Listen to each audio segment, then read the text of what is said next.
Hey guys, what's up? Here is Max. The Granola arc was undoubtedly one of the arcs that left the most mysteries in Dragon Ball Super. This arc brought us a plot of constant dispute over who would be the strongest warrior in the universe. And all the time we saw these strongest warriors emerge, like Granola, Gas, and Frieza. But despite this theme of the strongest warrior being talked about all the time, the truth is that even after the end of the arc, the strongest warrior in the universe was not revealed. And that was very clear at the end of Chapter 18 when Goku and Vegeta asked Whis if Frieza is the strongest warrior in the universe that the Oracle Fish mentioned. And Whis gives a dubious answer, saying that perhaps somewhere in the universe an even stronger warrior has arisen. But who is this warrior who could have appeared so suddenly and was already able to overcome Frieza, Goku, Vegeta, Gas, and Granola? I have a good theory and I'll tell it to you in this video. Stay tuned and connected to the channel, and now let's go to the video.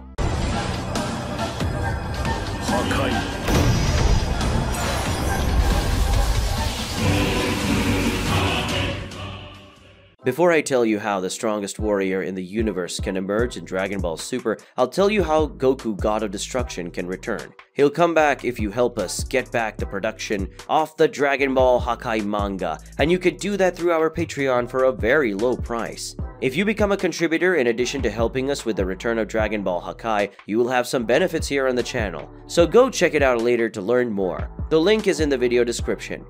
After Moro's attack on planet Earth, Android 73 was destroyed, but a part of the android's head managed to remain, and so servants of a man named Goichi managed to get the remaining part of 73 before the Galactic Patrol found it. Goichi was the original owner of Android 73, but a while ago, Saganbo's gang stole the android from him, and now he is reclaiming it. Goichi was rebuilding 73 and had a plan to use the information present in that android's files to create an army of super powerful androids and dominate the universe. Unfortunately for Goichi and his men, Granola was sent by the Hida to steal the android, and Granola succeeded in his mission. When Granola took 73 to the Hida, he discovered that Eric and the others' intention with 73 was to get information that led them to Zuno.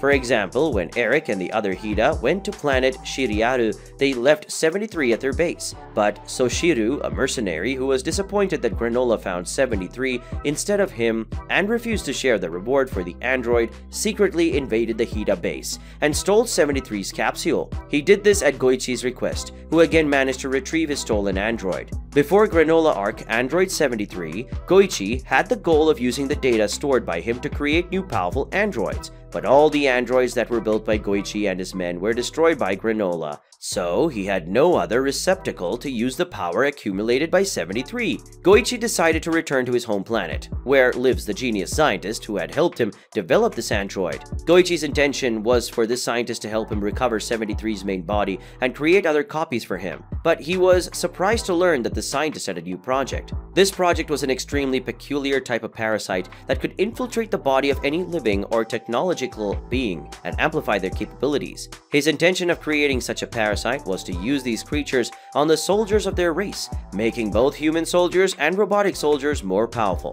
Goichi is very interested in this new biotechnology and says that Android 73 has become much more stronger since he was stolen. But unfortunately, his body is not completely recovered. He suggests they can inject this new technology into 73 and see what happens. The scientist accepts the proposal and they inject this parasite into 73's system, but the result impresses even the creator of that thing. Android 73 seems to wake up immediately, but then his body, which was only half restored, begins to regenerate very quickly, being completely restored in just a few seconds. After recovering, 73 destroys the capsule he was in. Goichi and the scientists are very scared, and they didn't expect such a quick result. Android 73 explains that he was able to recover so quickly because he used Piccolo's regeneration ability to do so. This information surprised Goichi because according to 73's memories, he checked. The android copied the skills of this warrior named Piccolo a long time ago, but at that moment 73 explains that even though he can only use these skills for 30 minutes,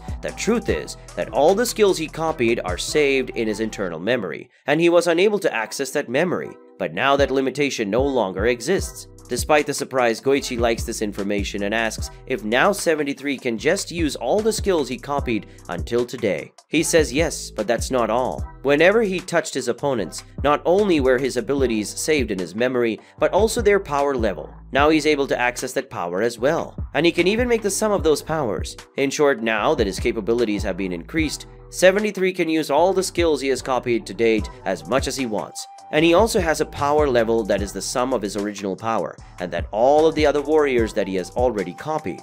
After hearing this, Goichi is very happy and says that this means that 73 is incomparably more powerful, and now he who has possession of this android can become the lord of the entire universe. But at this point, 73 laughs and says there's no reason for him to obey someone weaker than he is. Goichi didn't expect that answer and asks, since when does 73 have desires of his own? The scientist understands what happened and says that perhaps the parasite that merged with the 73 archives gave it a will of its own. The android points a hand at them and says he's very grateful for all they've done, but he doesn't need them anymore. After saying that, he kills them both. After killing Goichi and the scientist, 73 begins to try to figure out his own will. As his entire existence, he has only been following other people's orders. After some thoughts, he decides that perhaps it would be good to get revenge on the people of planet Earth, as they were primarily responsible for his destruction. Deciding what to do, he uses the ability to open portals he copied from a race when he and his companions wanted to get to Earth quickly.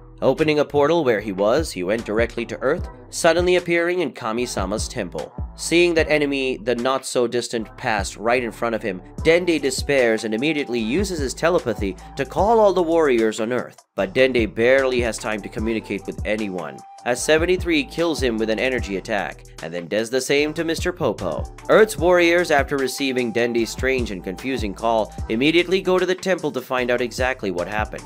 The first to arrive at the temple is Piccolo, who's very angry to learn that Dende and Mr. Popo have been killed. And despite being very surprised and curious about the reappearance of that enemy, he doesn't even ask questions, and immediately transforms into his orange form to attack. Based on the power he knew from Android 73, he thought he would defeat the enemy quickly, but that wasn't the case. 73 easily dodged Piccolo's attack, slashed through his body from behind, and touched the Namekian's neck as he lay dying.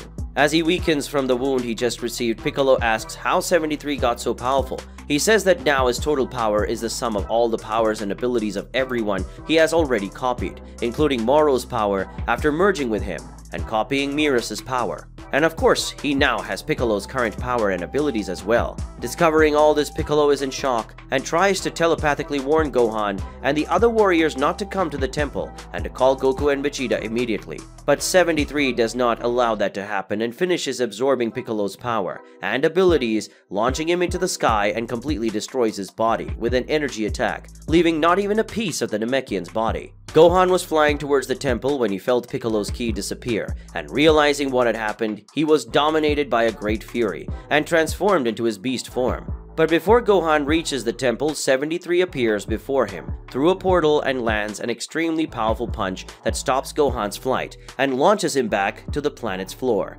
causing Gohan to fall into a large desert and open a gigantic hole in the ground. Even in his bestial form, Gohan felt that blow a lot, and seeing that the enemy was Android 73, he is surprised both that this android is still functioning and that he's so powerful. Despite everything, Gohan's fury outweighs his prudence, and so he attacks the enemy with everything he has, intent on avenging Mr. Piccolo. He manages to put up a little better fight against 73 than Piccolo, but it doesn't take long for him to be at a huge disadvantage as well, and then Gohan is defeated and brutally eliminated by 73.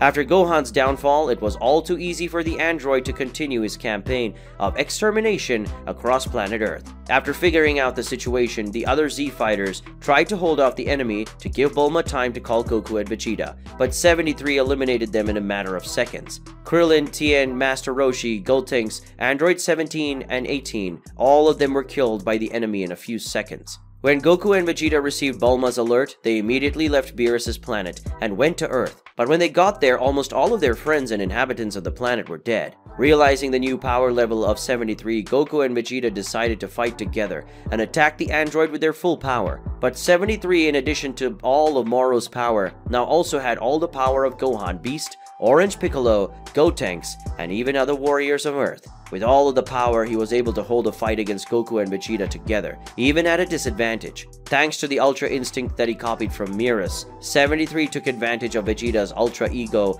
reckless attack style to trick him with a dodge and touch his neck. And in this way, he took all of Vegeta's power as well, in addition to his abilities. After taking Vegeta's power and adding that power to what he already had, Android 73 was able to overcome Goku and Vegeta together, giving both of them a great beating. At one point in the fight, he managed to capture Vegeta and destroyed the Prince of Saiyans with his own Hakai. Seeing that he had no one else to help him in the fight and that he could not defeat the enemy, Goku despaired and accepted that this could finally be the end of him, and at the end of the planet Earth. But Whis and Beerus decided to take him away. While Whis and Beerus took him through space, Goku complained a lot to them, as he wanted to fight until the end for Earth. But Beerus explained that there was no way he could win that fight, and if Android 73 takes his power like he did with Vegeta and the others, no one in the universe will be able to defeat him anymore. That was the reason for him not to intervene either. Whis says that for Goku to defeat his foe, who has the power of Vegeta and everyone else, he will need to reach a power level he never thought he could reach. And he needs to do it fast, as it's impossible to know what 73 can do to the universe after getting tired of staying on Earth and destroying the planet. After Whis says this, Goku remembers when he trained with Mirus,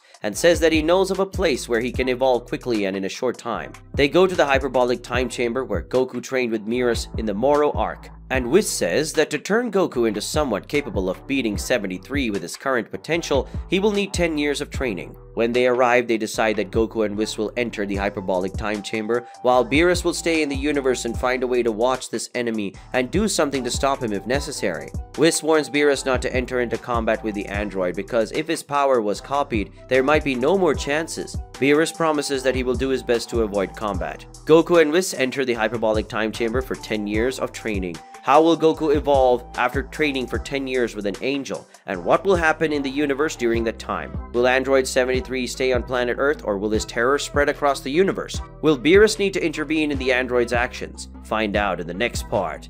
Well, if you're interested in the story and want part 2, leave your like on this video, comment, share the video, and become a subscriber if you haven't already. If this video reaches 1,000 likes, we'll bring you part 2. Thanks for watching this far. Until the next time, goodbye.